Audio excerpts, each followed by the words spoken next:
السلام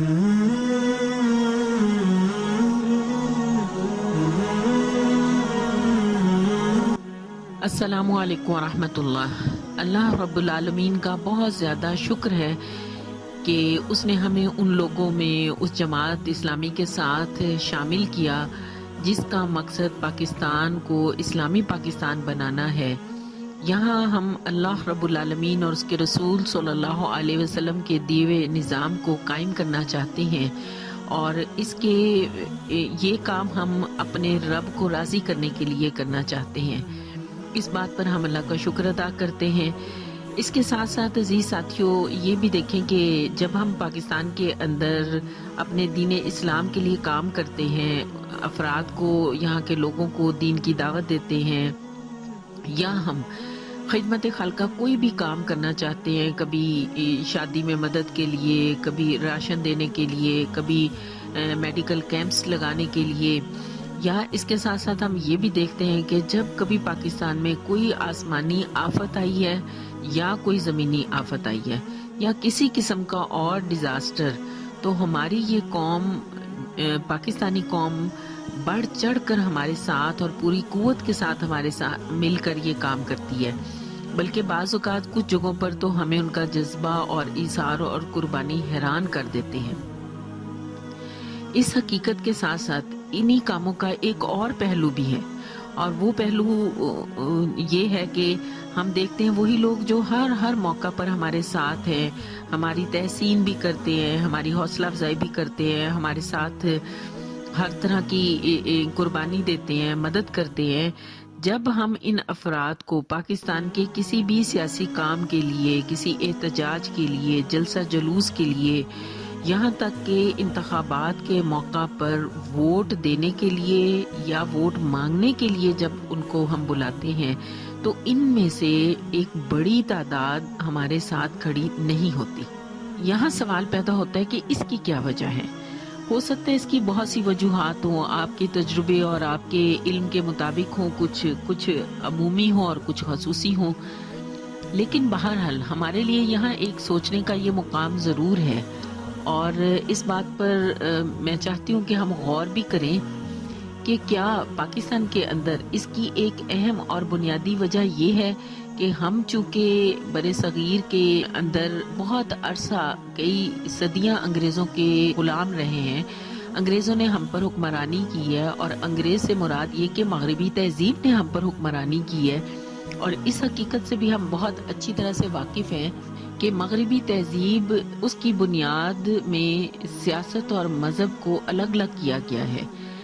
ان کا یہ نظریہ ہے کہ مذہب کو معاشرے کے اندر، اجتماعی معاملات کے اندر، اور خصوصاً سیاست و حکومت میں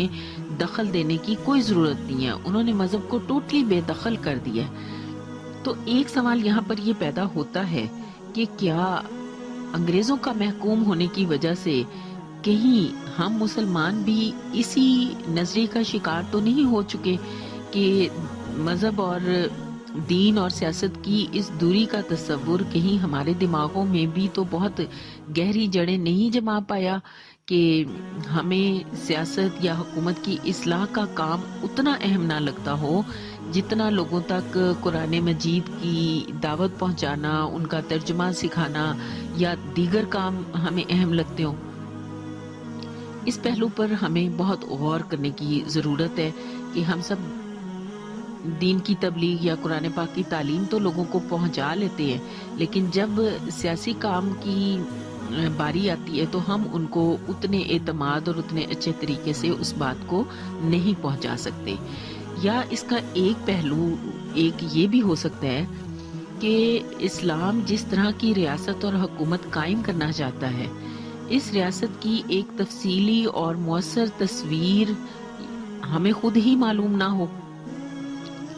ہم اس اسلامی ریاست کی خیر و برکت، اس کا عدل، اس کا سکون، اس کا حقوق کا تحفظ ہم لوگوں کو وہ بتا ہی نہ پاتے ہوں، اور اگر بتاتے ہوں تو اس کے اندر اتنا اعتماد نہ ہوتا ہو کہ لوگوں کے دلوں کو وہ بات دستک دے سکے۔ تو یہ وجوہات بھی پیش نظر رکھ کر ہم سوچ سکتے ہیں کہ کہیں یہ والی وجوہات ہمارے اندر موجود تو نہیں ہے۔ تو اب عزیز ساتھیوں، جبکہ انتخابات کی تاریخ کا اعلان ہو چکا ہے، تو اب کیا اس بات کی ضرورت نہیں ہے کہ اگر ہمیں یہ کمزوری پائی جاتی ہے یا ہم ان چیزوں پر با اعتماد نہیں ہیں تو اپنی اس کمزوری کو ہم اب قوت میں بدلیں؟ کیا اب یہ وقت نہیں ہے کہ ہم وہ اعتماد حاصل کریں کہ وہ افراد جو سالہ سال سے قرآن مجید کی تعلیم کے لیے ہمارے گرد اکٹھے ہو جاتے ہیں، وہ افراد جو اپنا بہترین مال پیش کرتے ہیں، جو وہ اپنا وقت اور اپنی محنت پیش کرتے ہیں، یہاں تک کہ جلسے جلوسوں میں بھی آ جاتے ہیں، تو ہم ان کو ایک اس طریقے سے اب بات پہنچائیں کہ وہ انتخابات کے وقت بھی پوری قوت سے ہمارے ساتھ کھڑے ہوں۔ اس وقت ان کو برادری، دولت، اپنے مفادات، اپنے ارد گرد کی چیزیں اپنی طرف کھینچ نہ لیں، بلکہ انہیں سچ اور جھوٹ، صحیح اور غلط کی اتنی گہری تمیز دے دی جائے، ان کو اتنا اچھے انداز سے ہم سمجھا سکیں کہ وہ ہمارے ساتھ پوری طرح سے کھڑے ہو جائیں۔ اس کے لیے حلقہ خواتین جماعت اسلامی نے آج سے ایک نیا سلسلہ شروع کیا ہے، اور وہ سلسلہ ہے اپنے قائد، اپنے مربی، بانی جماعت سید ابو العلا مودودی رحمہ اللہ کی کتاب اسلامی ریاست کے مطالعے کا سلسلہ۔ یہ ایک بڑی کتاب ہے اور ظاہر ہے کہ طویل ہونے کی وجہ سے اس کی 7-8 کلاسز انشاءاللہ ہوں گی، اور اس کو ہم اس طرح سے بھی پڑھیں گے کہ اس کے کچھ حصے ہم کریں گے، اور اس کے پیش نظر ہم یہ بھی رکھیں گے کہ مطالعہ کے دوران جو عموم میں سوالات اٹھتے ہیں اور جو ہم بہت بعض اوقات کلیئر نہیں کر پاتے اور سمجھ نہیں پاتے، ان سوالات کے لحاظ سے بھی ابواب کا مطالعہ کیا جائے، اور خود اس کتاب فہمی کے لحاظ سے بھی کہ اس کتاب کی ہمیں تفہیم بھی حاصل ہو جائے۔ تو انشاءاللہ تعالی اس سلسلے کو ہم آج سے جاری کر رہے ہیں۔ مجھے امید ہے کہ اپنی ضرورت کو محسوس کرتے ہوئے اس کلاس کو ہم پورے شوق اور جذبے کے ساتھ مکمل کریں گے۔ کلاس کے دوران سب لوگ یہ بھی کوشش کریں گے کہ اپنی ذاتی کتاب ہمارے پاس موجود ہو، نوٹس لینے کی کوئی نہ کوئی شکل ہو، چاہے کوئی کاپی الگ سے رکھ لی جائے، نوٹ بک رکھ لی جائے، یا پھر کتاب کے ساتھ ہی کوئی چھوٹے صفحات ایسے ہوں کہ اندر ہی ہم اس کو اس کے ساتھ چسپاں کر سکیں۔ تو آج انشاءاللہ تعالی اللہ سے دعا بھی ہے کہ اللہ ہمارے اس کام میں ہم سب کی مدد بھی فرمائے، اور یہ بھی دلی دعا ہے کہ آئندہ آنے والے انتخابات میں ہم سب اتنا بھرپور کام کریں، ایسا کام کریں کہ ہماری جماعت اسلامی ایک بھرپور باوزن سیاسی قوت بن سکے۔ جزاکم اللہ خیر۔